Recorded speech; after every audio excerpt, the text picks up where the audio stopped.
Okay, I'm gonna get my Hold on. Yeah. So everyone's probably like, "What the heck?" Well, I'll put this on just to here. We'll do the intro loop.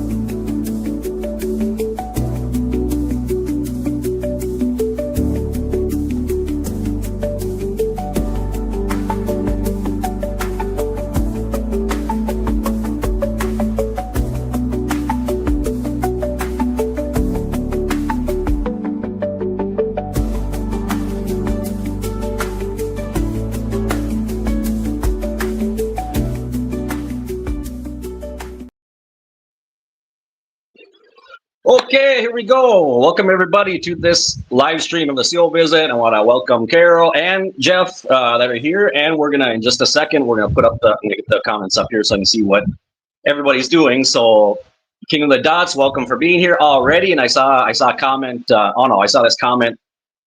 King of the Dots put down there like 2 days ago. He was like, "I'm ready now. Let's go." So, thank you guys for being here. Hey Jay, welcome. Good to see you. Thank you for being here. Appreciate it. And we're gonna get right into it here because got a little bit carried away. Next thing I knew it was 2 minutes after. So, Carol, how are you doing today?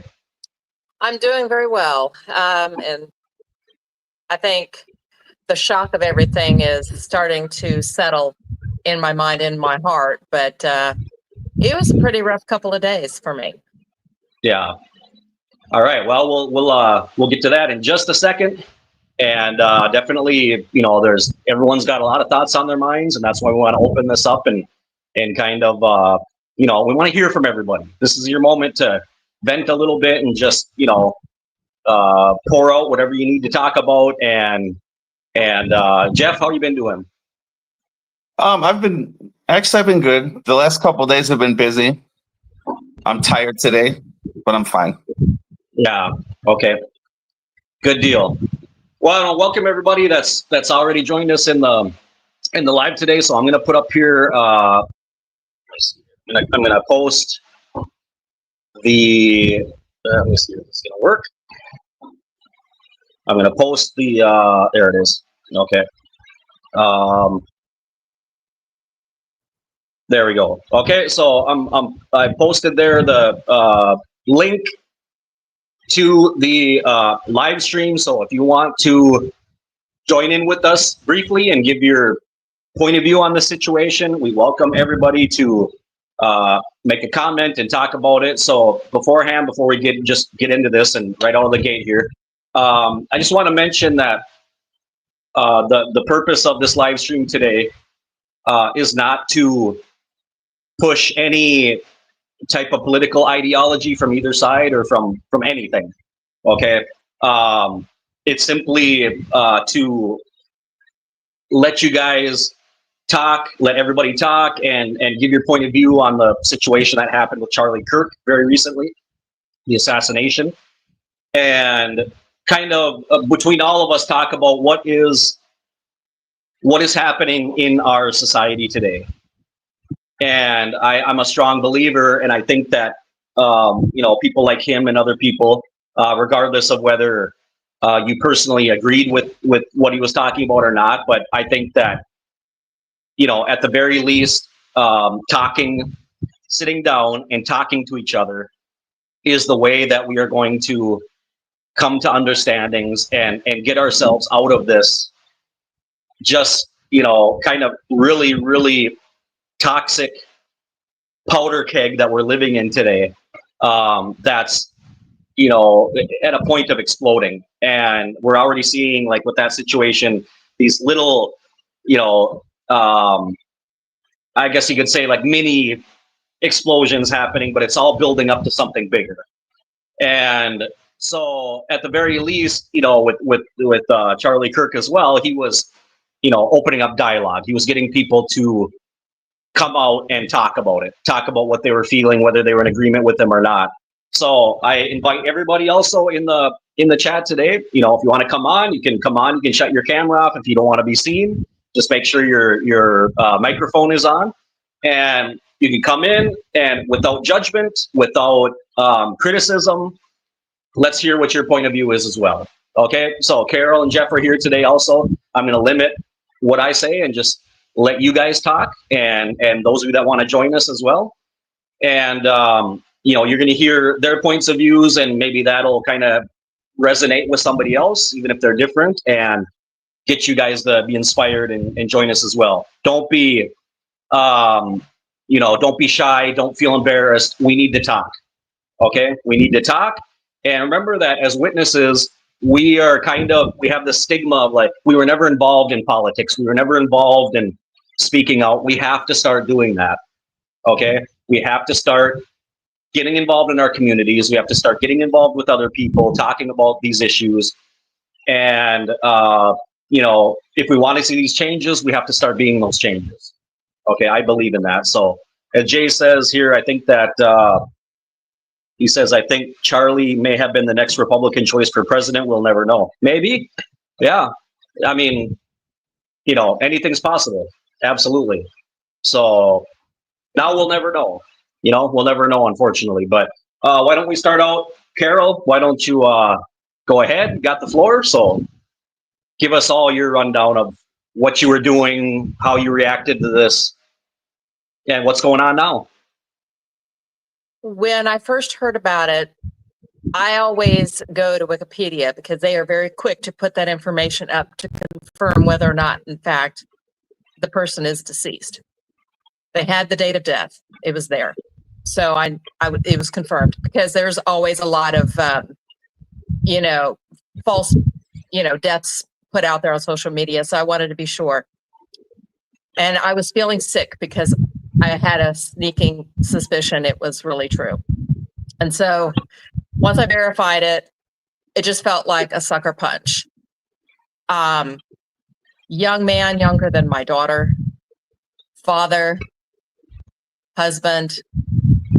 It hit me in a way that other deaths recently hadn't. I mean, it's always sad, especially that young Ukrainian woman.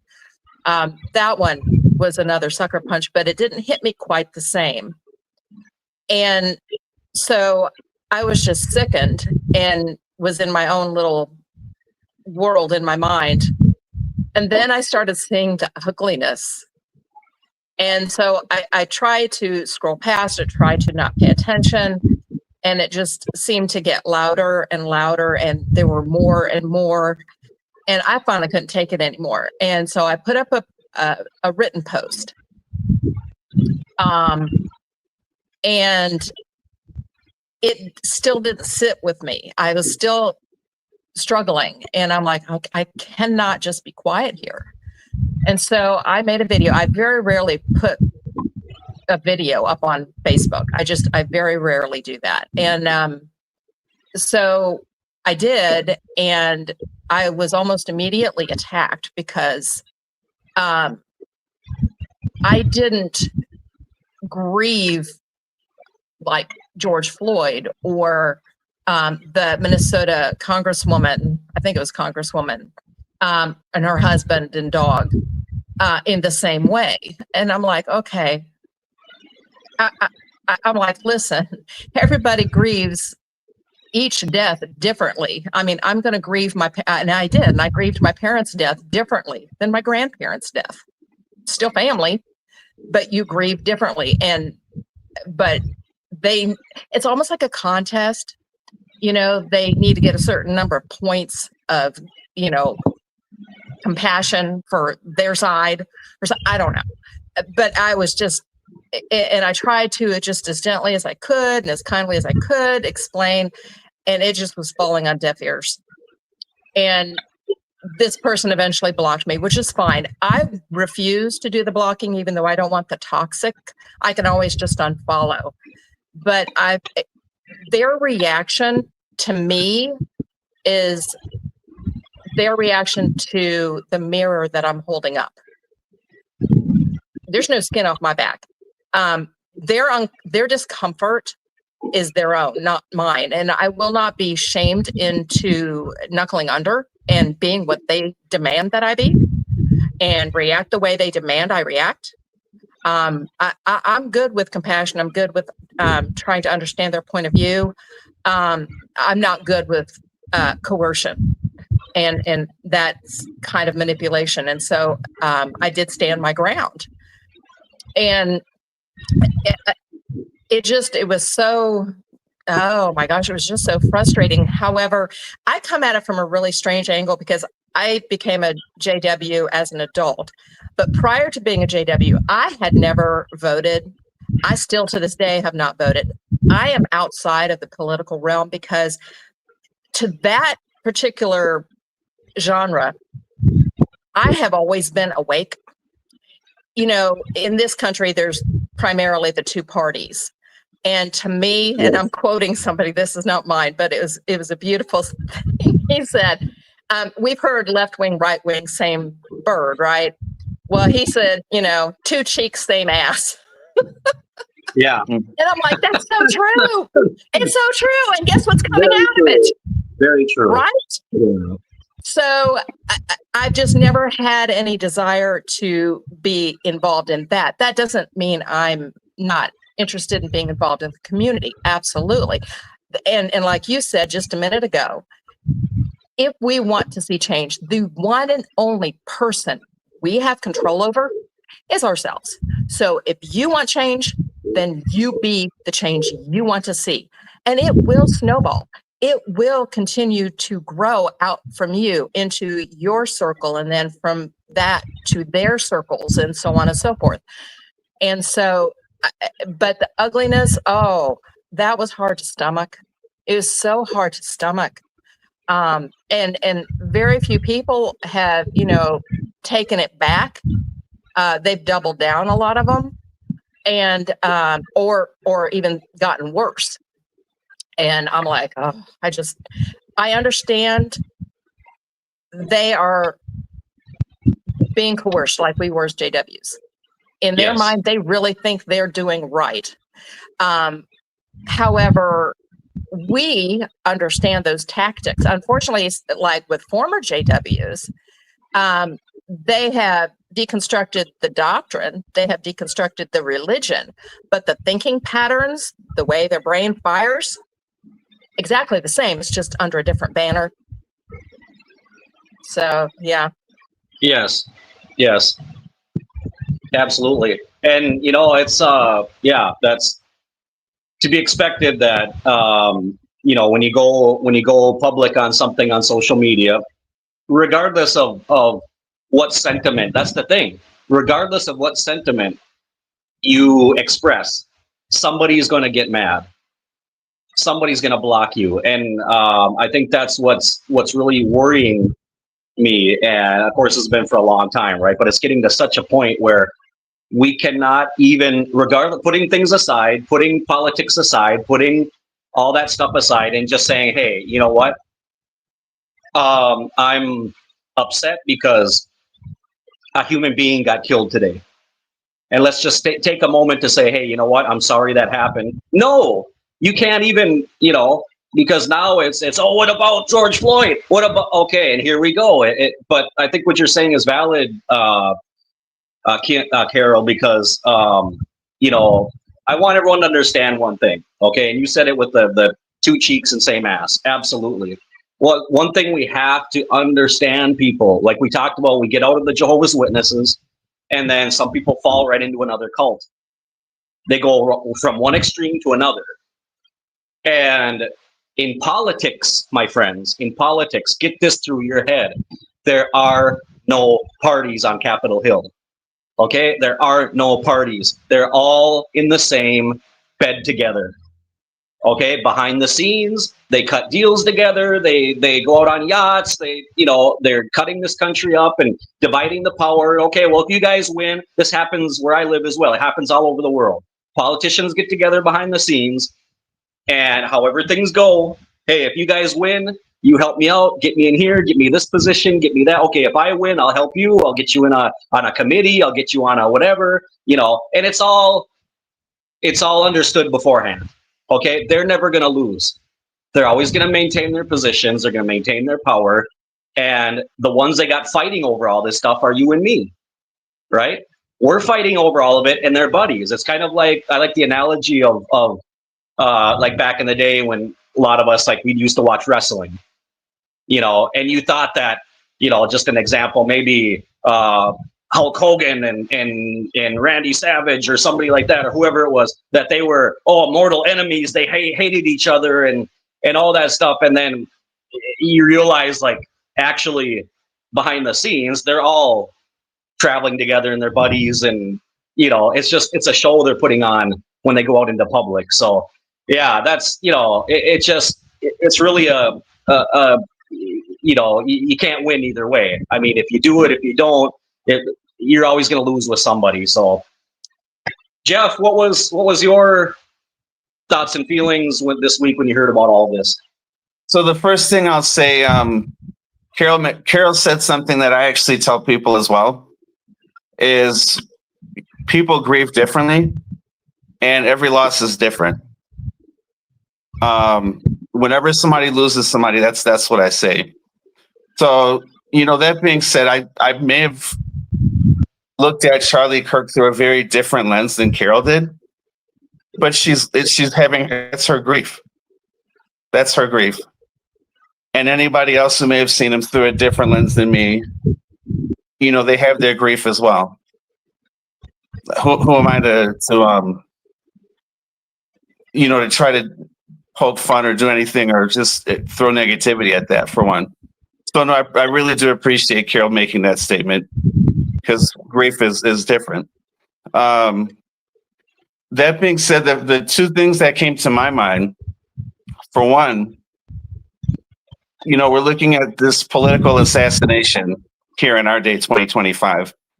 But it made me think about, okay, what was it like, back in the 60s when there were those, like Martin Luther King and then RFK and JFK, I wasn't there, but, in those times with like the civil rights movement or various different forms of civil unrest, and you saw those things happening, it's like, that's kind of what we have in our day. I don't know how one compares to the other, but if you think about social media and the access to information we have and the fast pace of life and how interconnected we all are, I mean, I'm not going to lie, it's it's a bit scary. Yeah. But I look at it through the historical lens, like, this isn't the first time we've seen things like this, but I think people do have, a lot more access to a louder voice, and just the interconnectedness kind of adds a different element to that. So I was like, historically we've been here in a sense, but in other ways it's kind of like in a different way. The other thing that I thought is what we're experiencing in the United States, and I've talked to you about this as well, Colin. What we're seeing here are things we're not necessarily familiar with. You look at other countries, and political assassinations happen, and the people in those countries, not to say one's better or worse, but it's like people in other countries are kind of used to dealing with it. Something happens, somebody's assassinated, they're kind of used to it. Here, it's a very foreign concept. Americans think, oh, this could never happen here, and then it does, and it's like, oh, wow, wait. So there's that processing of it. I have friends in Thailand, and it's like in Thailand, every 5-10 years, there's a military coup. I remember the first time, this go back a while, I see in the news, oh, there's a coup in Thailand. Let me check on my friends. They're like, oh, yeah, it happened again. Big deal. Life goes on. I have friends in Venezuela, and they were used to dealing with specific unrest, and I had conversations with them. And, the craziest things that they deal with are routine to them, but they're things that in the United States, for some reason, I think a lot of us still have the thinking that it could never happen here. This won't happen, that won't happen. And here we are seeing it happen. And I think a lot of people here are just really not processing that. Yeah, we're really not that different from all these other places we claim to be better than. Sure. No, we're not. But the thing is, I think that it really takes, maybe it's just because people don't pay attention. I don't know. Maybe people, I don't know, didn't pay attention to their history class, but but it definitely happens to us. And this is not something that, I mean, we got to wake up to the fact that as Americans, okay, this is absolutely a part of our society. Okay, the political violence has been going on since the founding of the country. Okay, people, you know, there's been several presidential assassinations throughout our history. You know, with Abraham Lincoln, and there was a couple others, and you know, with what happened with John Wilkes Booth, and but I think today one of the interesting thing that we're seeing happening lately are, for example, with this family from Utah, and you know, evidently everybody there felt pretty safe, and you know, this kind of stuff doesn't happen in Utah, so kind of that same like disbelief, right? And everyone there is armed, and so it's pretty safe and all this stuff. And this kid came from you know, this Christian family and probably Mormon, and we're seeing lately a lot of these violent acts being carried out by very young men. And I think one of the things we need to really stop as the older generations, as parents and parents that are coming up right now, we need to know what's going on with our children and what's going on in their heads, because evidently, you know, this young man, even though he was raised in that environment, he was raised in a very conservative Christian family with very conservative views and traditional views, but you know, everything's pointing to, I haven't seen more developments on it, but you guys probably saw that they were basically like interrogating his roommate, which appears to be his boyfriend or girlfriend, that was making a transition to become trans, right? And so evidently this young man had a much more progressive mindset. Maybe his family just didn't know about it, but you know, that's a pretty surprising revelation for a young man in a conservative Christian family or Mormon family, you know, that he would have a trans girlfriend, for example. So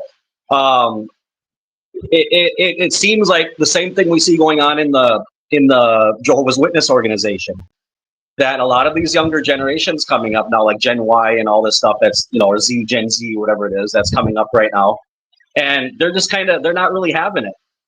You know, they're not really going along. That's why you see like so few young people now in the organization, because you know, these generations now, they're connected to the internet. They have cell phones. They got all this information at their fingertips, and it's not like when we were growing up. These generations are totally different now, and they're not accepting things just at face value, just because, you know. And I think we really need to look at and be in touch with what young people are thinking and feeling, because in general, just as a teacher myself, as a teacher, when I talk to my students, and all of these kids come from very conservative families, and yet you guys would be surprised. I mean, down here in Honduras, it's very, very conservative, right? But you'd be surprised how these kids think, and what, you know, and they're just like, no. They're not just accepting stuff just because, right? Oh, because my family is this, or because, you know, and generally they're very open-minded and they're very progressive the way they think. And even though they might not talk about it openly, but, you know, I've got like, you know, I'm teaching art and things like that. So you see how, you know, they get this space with me to express themselves, and a lot of the things that they paint or they draw, and it's interesting what they express sometimes that you wouldn't expect it from a kid raised in, let's say, like a traditional Catholic family, you know. So I think there's a lot of communication barriers and gaps going on right now in our country, where we're not really listening to each other, and you know, with what's going on. So it's a lot of stuff. But one thing I want to put out there, and like I said, I just want to mention again, because some more people have joined us in case you didn't hear before. The link is posted there on the chat. Okay, you can see it on the screen. If you want to come in, I'm inviting everybody to come in, give your view about the recent things that have been going on, the Charlie Kirk assassination. And we're just having an open forum here to talk about your feelings, talk about your point of view. And you're welcome to come on in and talk with us, okay? So I'll just put the kind of a question out there of, and it seems like particularly this happens a lot in American culture. Why do you guys think that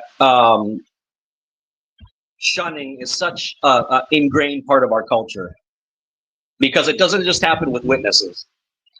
We're seeing this happen all over the place. Like people are shunning each other that have never been witnesses, but because of political things. And why is that practice so widespread? Anybody? Go ahead. What do you think, Carol? As one who is shunned, not because of the JW thing, but I am shunned by my daughter.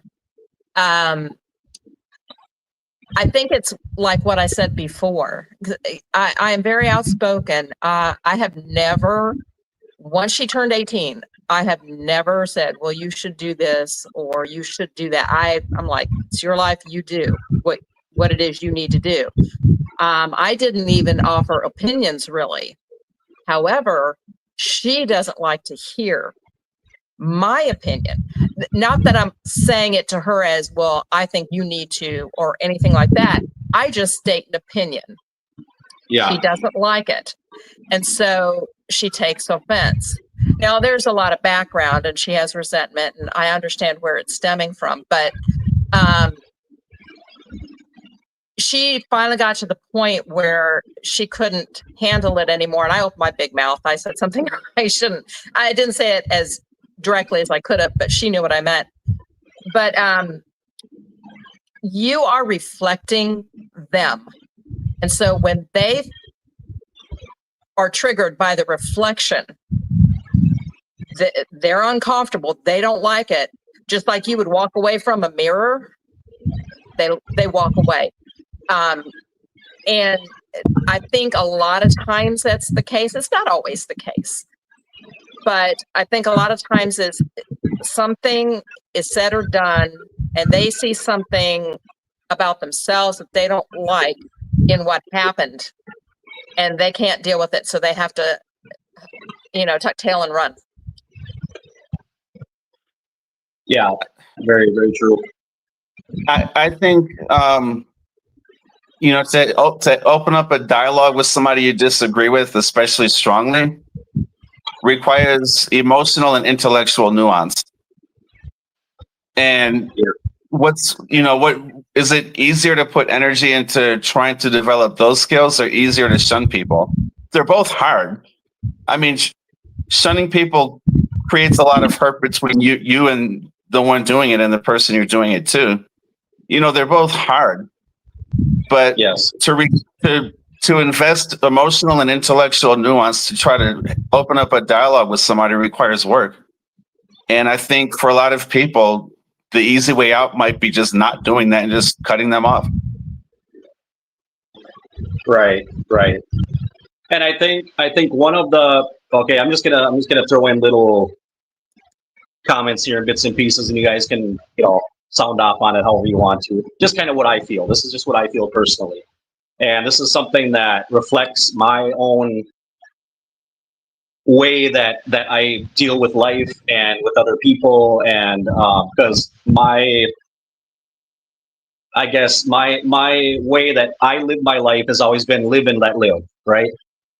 So I can believe the way that I want to believe, what works for me, and there may be certain things that I disagree with other people. However, that's their life. Okay, first and foremost, I respect that about each person, whether it be their sexual orientation or preference, whether it be their gender, whether it be their political views. We can disagree on those things. However, you have every bit of a right to do those things, believe those things, live that way, believe that way. Now, the problem that I see is that I think one of the we have to really just talk about this stuff honestly and get this out there. And I think one of the mistakes and not just him, but lots of people are doing this today. But one of the mistakes that Charlie Kirk got into was he opened himself up to this type of debate with people where prove me wrong, right? And so when you do that, what happens? It's not a conversation where, okay, I'm not interested in proving you wrong. That's my personal feeling. Okay, I'm not trying to prove anybody wrong. I'm not trying to, I'm not going to have a debate on here and have atheists come on and say, okay, prove that God doesn't exist. And it's never going to happen. Okay, number one, you're never going to convince other people. Either you believe it or you don't, or if you're this religion or that religion, or if you're atheist, if you're whatever it is, unless you as a person personally come to your own conclusions and you change your mind, it's going to be you, right? You're going to be the one that changes, but I'm never going to change you. I'm never going to convince you. If a person is atheist, for example, and they're set in their ways and they have their arguments, and so what's the point? It just becomes a point of, tension and arguing, and that's completely fruitless because we don't get anywhere. It's just at the end of the day, well, you didn't change me, I didn't change you, so how about we do this? Let's just talk about, I could have somebody on here that's atheist and just say, hey, let's just have a conversation and talk about how did you get to that point, for example, right? How did you get to the point of being atheist? Were you always atheist? I'm curious, right? I mean, I like to know, were you always atheist, or were you religious when you were growing up? Did you become, did something happen?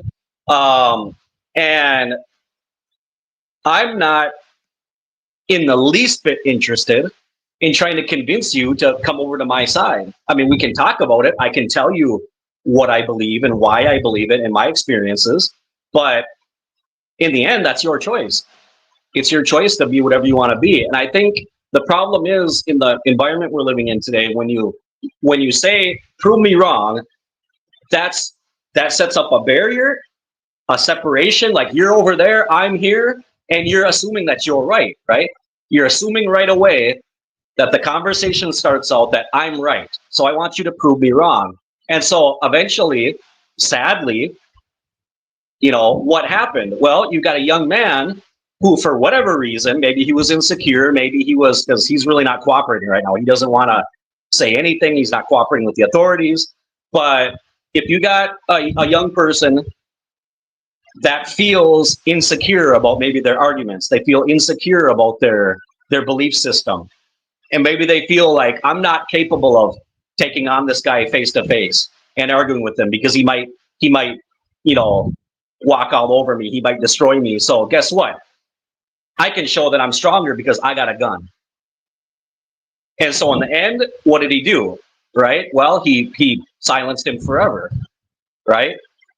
Which in itself is ironic because you didn't prove anything, right? By killing Charlie Kirk, you did not prove anything. If at anything at all, you're going to make him more popular now, and you're going to say, well, maybe he was right now. Why did he make that person so mad? Why are those people so to the point of wanting to kill him, right? Probably because they didn't have an argument.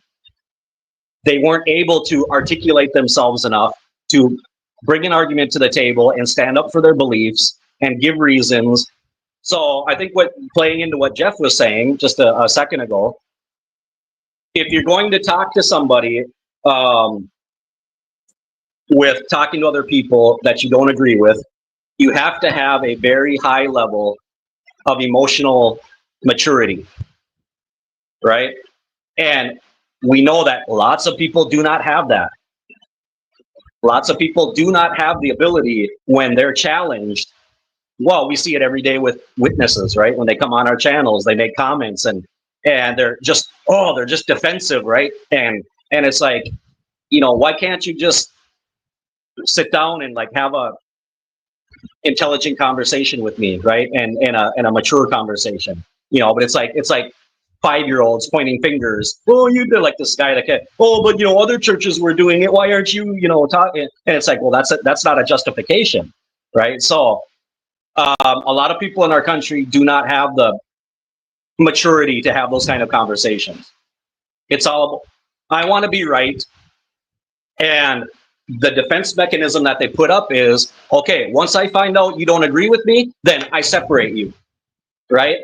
And that keeps me safe because now I don't have to be challenged. I'm not going to be challenged because I'm not going to listen to you. And you know what I think is behind that? Just like with the witnesses, with active witnesses, I think it's fear. I think the most basic element to that, why people don't want to talk to other people, is fear. Because what if I hear something that I agree with? What if I get convinced? They just might convince you. Yes, they might. And what? Is that bad? Right? If you hear something that actually clicks with you and you might go, oh, wait a minute, I didn't think about things that way. And you see, that's what we need. We need more of that dialogue where you might actually, like a active witness, oh, that's why the society has always told us, don't talk to apostates. Don't talk to apostates. Why? Because something they tell you might resonate, right? It might make sense. And it might get you thinking about, so, and that's a level of immaturity that people don't want to, they don't want to have their comfort zone challenged. So let's see. I'm just gonna look at the comments here. Sorry guys, I'm kind of behind here. So Dave, hey Dave, how are you doing? So I'm gonna show his comment here. It says, I didn't realize until the shooting of Charlie Kirk was raised in and around the Northwest Chicago suburbs. He used to play quarterback in football and played basketball at Wheeling High School. Okay, yeah. Yep. So let's see here. I saw one from Jay here. I think he might have been 48, so they stopped him early, in my opinion. Who were they talking? I'm sorry, guys. I lost the thread of the comments here.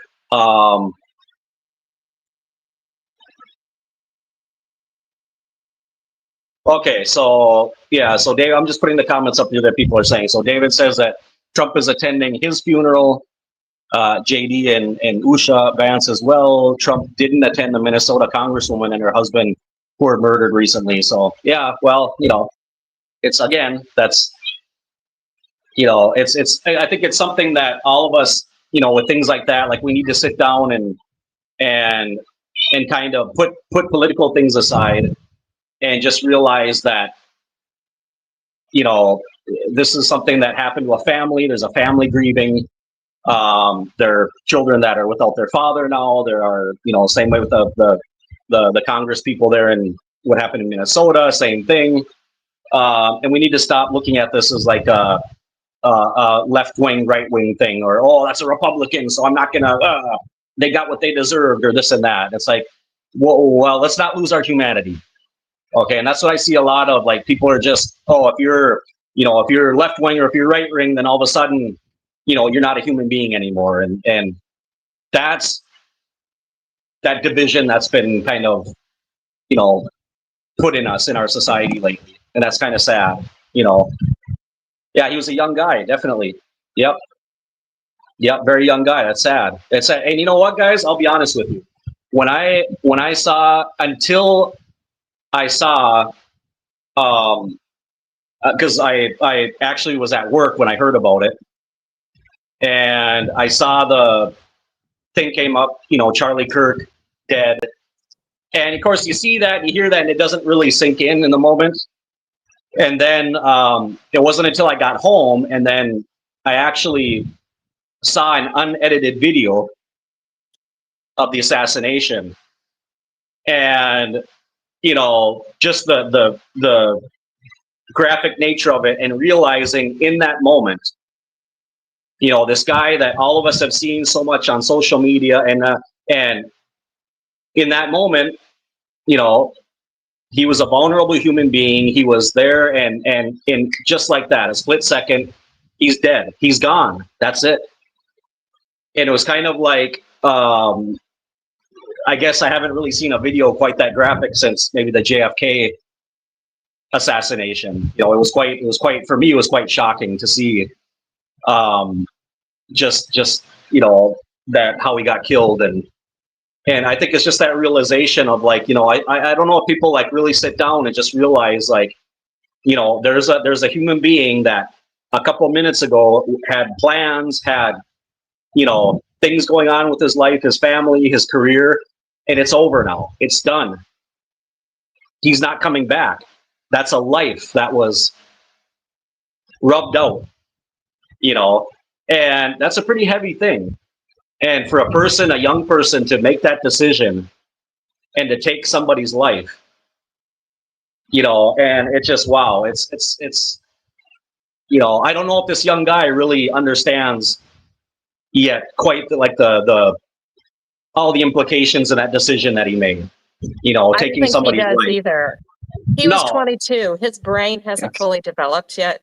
He doesn't Right. really grasp it. On top of which, nobody should have seen that. And when I say Yeah. that, I mean, as human beings, that kind of graphic violence, particularly real life, is not something that's good for the human mind.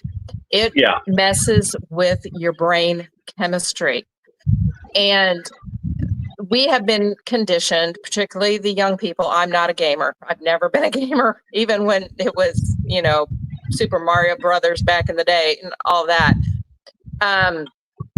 But they normalize it and they make a game of it.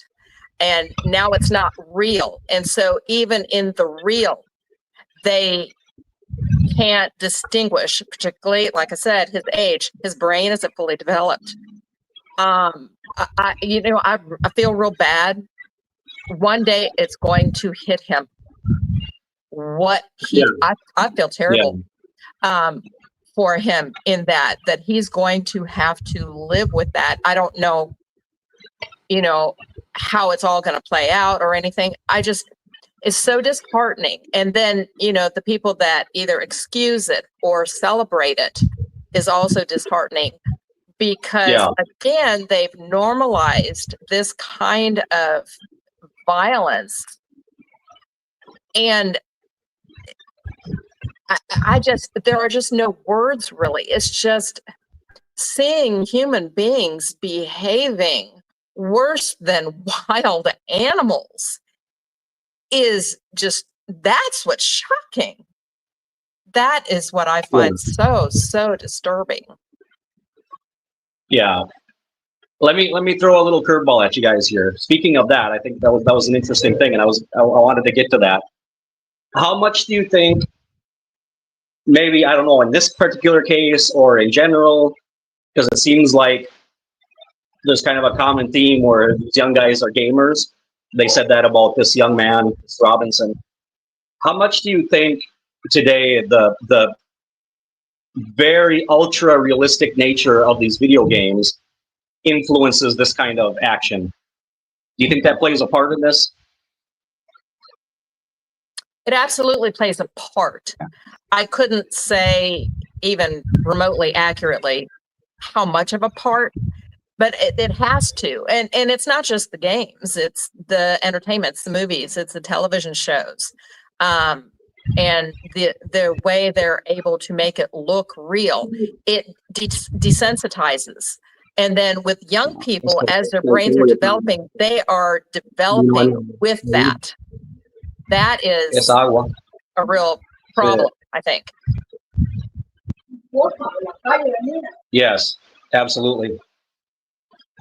What do you think, Jeff? Do you think it has a? Oh, absolutely. I think it does. You see it so much that it's normal. Not even normal, but it's like if you see something and it has an entertainment value associated with it, at what point do you look at it and think that it's wrong? Or at what point do you think that it's negative? Like it's just, I remember. It's funny. Like I remember when like Mortal Kombat first came out, and you would see those games, and people were like, "Oh, they're violent," but like you said, those look cartoonish. Nowadays, it looks real. Nowadays, the movies, these movies with all this violence look real. It's just that it's violence, but it's entertaining. Yes. So, what happens when when you think about doing something to somebody and you don't really have the idea that, it's just it's normalized. Right. Well, and I think that the what can happen is that if they spend, and like I said, the games are so ultra realistic now, and they're these, first person. All the games, most of them are first person games where you embody a character and you're seeing what they're seeing, and you're also connected to other people, right? You're connected to other people while you're playing, and there are lots of young people who have learned how to use certain weapons from video games, right? Because they're that realistic. How you load them, how you cock them, how all that stuff. But what they don't realize in their brain, like Carol mentioned, because their brain's not developed yet, is that when you go out in the real world and you shoot somebody, they don't come back. They don't respawn like in a video game. And I don't think they quite realize that until they actually go out and do something, and then it will dawn on them later on that, oh, this is real life. When you shoot somebody, they die, and that's it. And so yeah, it's scary. It's scary how a lot of these younger people now, because of that, which they are kind of reclusive and they spend all their time online. They don't have any social connection to other people, and they're just really not connected to reality. What their actions are. So yeah, definitely, that's. But then again, it's just like we said, it's a very difficult. All the different factors that come into what caused, because there's many other people in those same situations and they don't go and kill somebody. What was it that caused this particular person? Well, that's something we might not never find out, right? We might not ever know that. So as far as the motives, like Dave was mentioning here, that like I mentioned before, the news reports that he was dating a transgender person. Is that part of the motives? Is that, I don't know. I really don't know, Jeff and Dave. Excuse me, David. I just don't know. I don't know. What could be the possible motives of that person. But I don't want to jump to conclusions and try to be, because I think the media has been really too just kind of jumping the gun on a lot of the information and trying to pin it on a certain a point. There's all these talking points out there, and some want it to be, oh, it's, because of the transgender community, oh, it's because of this, it's because of that, and I think, well, let's just let's wait until things are going to come out slowly but surely, and I think it's better just to hold our tongues until we kind of figure out what was really going on, and maybe we'll see later on if there's a in the future, if there's a trial, maybe it'll be televised, maybe we'll get some more answers about what was really going on and some more information. But right now it's hard to say what was happening. But yeah, so then here we got other I would say, oh yeah, okay, yeah, I know we got, and it's raining here too, so it's kind of, the internet's been up and down all the time here. But let's see, what other okay, so somebody, Carol, you mentioned something about you got criticism because of your reaction, and then somebody said, well, you didn't grieve. Why aren't you grieving for George Floyd in the same way, and things like that? So how do you why do you think for yourself personally, what do you think are the differences between these different situations? For myself, I knew more about Charlie Kirk than I did about George Floyd. So there's already the familiarity, even though I didn't know him personally, obviously. He's also close to my daughter's age, and a father and a husband. The family dynamic. I mean, not that George Floyd didn't have a family. He obviously did have a family. But it was the familiarity that I had with him and his life that hit me differently. And I didn't even get as I I was just as upset, I suppose, with the Ukrainian refugee and what happened to her, because that was just nightmarish. But I didn't see all the ugliness, so I think, I just kind of quietly grieved. It wasn't until I started seeing the ugliness where I felt compelled to say something publicly about it, which I generally don't. I pass by when I don't like something. I usually stay quiet. I did for quite a long time until finally I had it, up to here.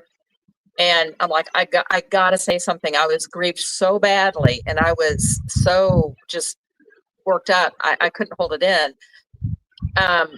So yeah. And, as far as that Congresswoman in Minnesota, that one really shook me, because I'm like, it wasn't even just her. It was her and her husband and even their dog, for crying out loud. But and this is not to dismiss the family. However, their children were grown. I'm sorry, these children won't even consciously remember their father. They're that young. And so that is a factor. I mean, there's just so many moving parts in grief. Hits you how it hits you, and feelings are feelings, and there is no right or wrong feeling, right? Your feelings are your feelings. And to be criticized that my feelings didn't match up to what this person believed they should have been, and I'm less than simply because I don't live up to his expectation. I'm like, oh, no. And that's where I get, my dander up. And generally I'm very, okay, let's just agree to disagree. And he was having none of that. He was just, I'm trying to find common ground, and he's trying to divide. And this whole idea of I'm right, everybody else is wrong if they disagree with me, this, black and white thinking. This is by design. It's by those that are struggling now to hold on to their power. They see it's slipping. And the reason it's slipping is because of, sadly, things like this. This was shocking enough to wake a whole lot of people up out of their slumber, out of their easy lives, and get them to think instead of just, going with the flow. And we're going to have more of this. I have no doubt in my mind there's going to be more of it. But the thing is, with each event, and that's the powers that are causing these events to happen, they don't realize they're shooting themselves in the foot. Oh, good. Let them do that. The more of us that awaken, the more we're going to exert our power. See, their power is an illusion. Their power is them having conned us into giving up ours to them. Once we get to the point where we recognize we are the power, and they have stolen it from us through conning us, it's all over for them, and they know it, but they can't stop themselves. Correct. And so, I sit back for the most part, and I'm watching things play out. And, like I said, I'm not a political person, left, right, center. I'm not politically involved. So I don't have any skin in that game. I am, however, a human being. And as such, I find it upsetting to see human beings choosing not to exercise their humanity. For whatever reason. Everybody has their own reasons. And I'm like, a lot of it, they want to get validation. They don't have any self-worth. They don't feel it. They will not admit it. But to themselves, they know. They know. They don't have any self-worth. And so they need to get their self-worth from something outside of them. If they recognized their own value, this is my opinion, I could be wrong. If they recognize their value, they wouldn't care about other people's opinions. Like this guy, his opinion of me was not a good one. Did it bother Yeah. me? No, because I know my worth. Correct. And my worth isn't dependent on his approval. But those who insist you feel like them, that's a validation. They need that because they don't have that. And this is part of the journey I've been on for the last few years. I'm still very early on in that journey, but I'll tell you what, I react way more strongly now than I used to. And I'm glad. My sensitivities are stronger now. I have more compassion than I ever used to have. The old me, I love the old me. If it weren't for the old me, I wouldn't be the current me. I love all those iterations of myself because they brought me to where I am now. Now, keep in mind, some of those iterations brought about the resentment my daughter has toward me. Yeah. And one of these days, I'm hoping we'll be able to sit down and build a bridge. Right now, she's not interested, and that's fine. That, you know, I can't make her, and I don't want to force her because then it wouldn't be genuine. But at the same time, I'm not going to kick myself and regret and hate what, you know, that person was, because it's me. It's me, and everybody is that. Our superpower, I don't know if you've seen this meme before, is being us, because there is no other one of us. Even twins are individuals, Correct. unique. And will never be another one of us. That's is right. so special. That is so Yes. special. That alone makes you worthy. Don't let anyone diminish your worth. It's not their job. Only you can diminish your worth, and you're lying to yourself when you do. Yeah. And to go back what you were saying before, I think everybody should understand that it's completely to be expected, the kind of reaction that's happening to Charlie Kirk's death, because of the fact that, for example, he was a very public figure. Okay. He was very well known by most people on social media, you know, especially on social media. And, you know, his whole thing was public speaking, going out, speaking to large groups. And so his name was out there. Obviously, there's much more of a shock when a well-known public figure, not that it subtracts importance or the tragedy of other people when it happens as well, but obviously we know that person, so it shocks you more when you see it happen. The same way as, like you said, when the situation that happened with George Floyd, I saw that, I saw the videos, I watched the trial, and when I saw the videos, yeah, it was like I felt this sick feeling in the pit of my stomach, and I saw it and I went, I'm just like, I'm just like, you know, this Derek Chauvin or whatever the police officer's name was.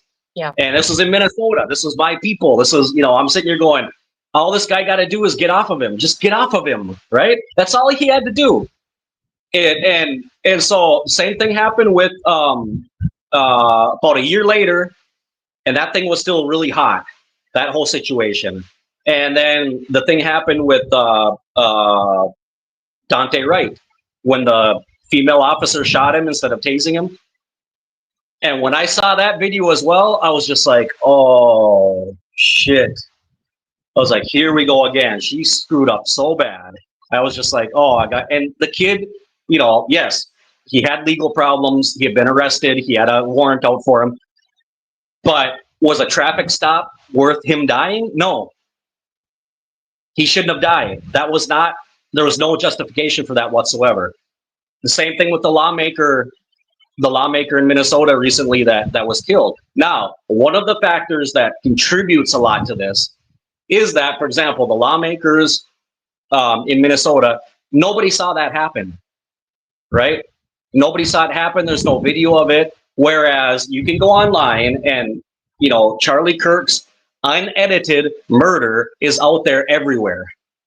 All the blood and gore and everything, you can see it if you want to, you know, get the full effect of it. And I kind of say shame on the media for letting that out there, but, you know, it is what it is. But But obviously, it's like people, oh, why don't you react to self? Because it's not the same. I'm sorry, but it's just the popularity of that person is just like the girl from Ukraine. Okay, so when I heard about that happened, before that, nobody knew who she was. You didn't know her, I didn't know her, so you don't have like this any emotional connection whatsoever to this person. So obviously it's not going to be the same. You can have some sympathy and be like, oh, it's terrible, this young gal got killed, and she imagine getting out of Ukraine just to come over here and then get killed on a subway. I mean, that's terrible, but I'm sure if there was some video or things like that, people would be a lot more maybe sensitive to the whole situation. But it just that part is kind of, it is what it is. But yeah, it's just I think that we really need to analyze ourselves, and those people that kind of like how you were treated, and we need to really sit down and analyze ourselves and take a good long hard look in the mirror and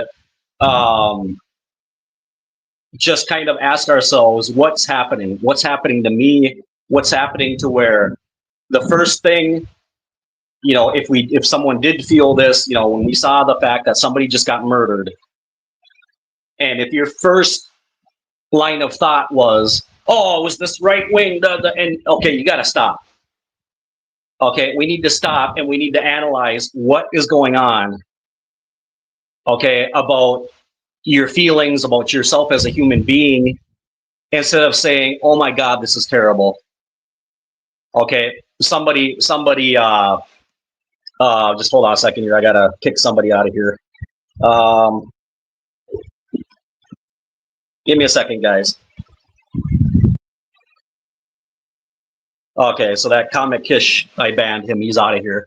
So no, the problem is not Jews. Let's not even get into that. Let's not get into that.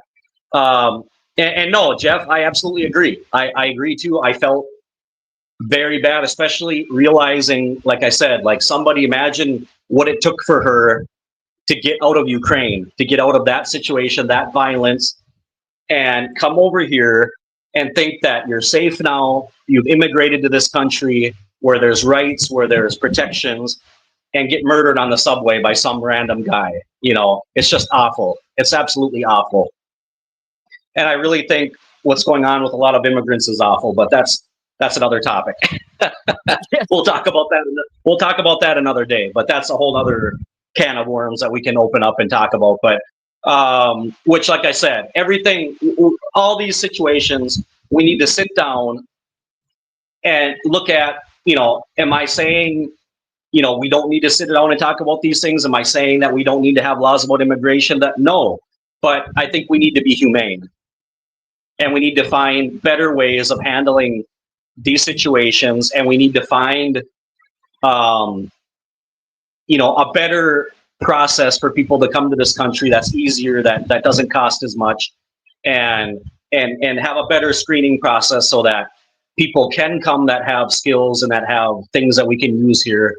But let's stop demonizing people. Okay, let's stop singling out a certain group of people, and this is going on not just with immigrants. It's going on with political parties. It's going on with, if you're right, if you're left, this is your fault, or this is happening because of. And it's like, okay, let's stop the finger pointing and try to sit down and dialogue and really like mature people and figure out, because I think really at the end of the day, if we really sit down and talk to each other, we're going to find out that we share a lot more than we have differences.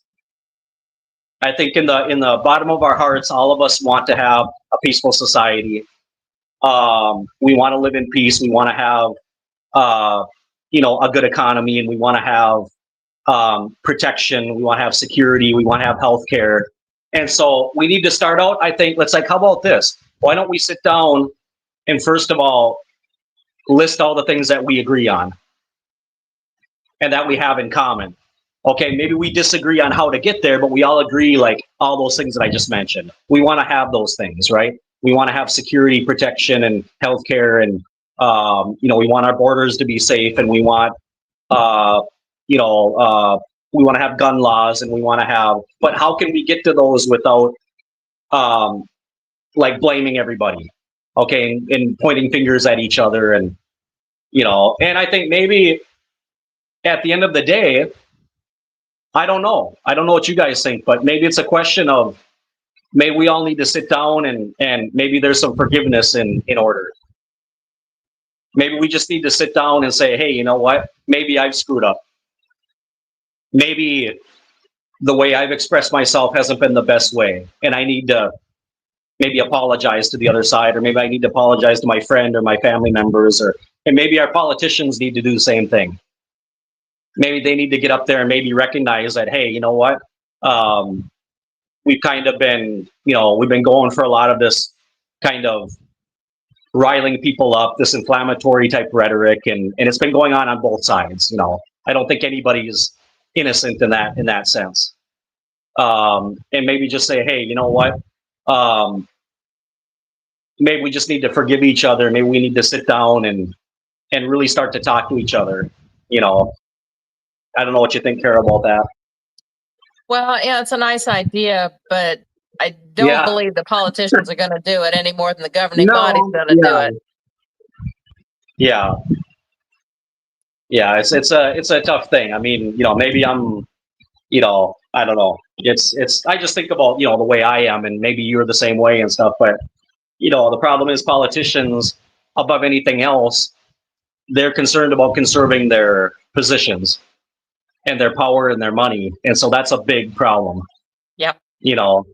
Maybe if we all sat down and say, well, maybe that's why we need to limit terms for politicians. Maybe that would be a cure for a lot of that. Like, hey, no more, congressmen and senators that are there for 50, 60, 70 years, we need to limit them. And then maybe that way they'll be a little bit more productive in the limited time that they have. Like, hey, you're there, you got 1 or 2 terms and then you're gone. So you better get something done, and stop all the bickering and fighting and, but yeah, it's a complicated situation. So I saw someone here. Jay says, oh, I didn't know this, Jay. I thought you were in the U.S. I want to immigrate to the U.S. I want it to be legal, but I also want it to be fair and much easier to become a legal citizen. Yeah, and I would agree with that. Definitely. I think that right now, and I by personal experience, I've made some videos about this. The immigration system to do it legally right now is really exclusive. It's meant to actually kind of eliminate the most people possible from the pool, and so I think that needs to be changed, and I think that it needs to be set up in a way that, I mean, if a person really, I mean, if they have something to contribute to the country, and they we can screen them and make sure, they don't have a criminal background and all those things, and okay, then why not? Most immigrants are just kind of hardworking people, and they're trying to get ahead in life, which, like, people from Honduras immigrate all the time because of the poor economy here. And I really do believe, and I want to believe, that if the immigration system were more accessible to more people, that they would do it. They wouldn't go illegally. And I want to think that and believe that, but who knows? I mean, it's to actually get to that point, it's really hard because immigration, just like a lot of other things, has been an easy way to kind of whip people up and get us divided. So I don't know if politicians really have the will to actually change that. Just because it's been a useful tool for them to divide people. So I don't know. It's a tough situation. Yeah, it shouldn't take more than 5 years. Yeah, they usually it doesn't, but it's not accessible to everybody because it's an expensive process, and that's not really accessible to all people. But I think in recent times, seeing all the stuff that's been going on, that our economy definitely does, to a certain extent, rely on immigrant workers, but we need to find a way to make them legal.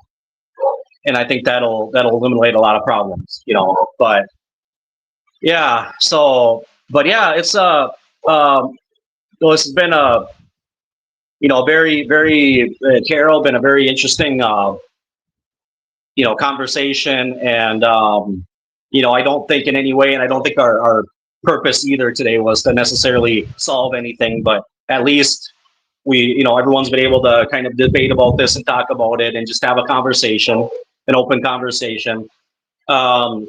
One of the things I do want to mention is that I think one of the things that we need to realize as a society and as a people, as Americans, and I think we kind of need to stop fooling ourselves about this, honestly. And I'm being very sincere, and I really do believe this. And we need to realize that especially right now, in the environment that exists in the United States today, okay, is that we have to realize that, especially for very, very public figures, okay, and I hope maybe this situation are waking some people up to this fact, and maybe they'll handle things a little bit differently in the future. But our words have power. Okay, words are very powerful, and they have consequences. Okay, they have consequences. So, as I said, because there are so many people out there that don't have the self-esteem, they don't have the security, and they don't have the maturity, excuse me,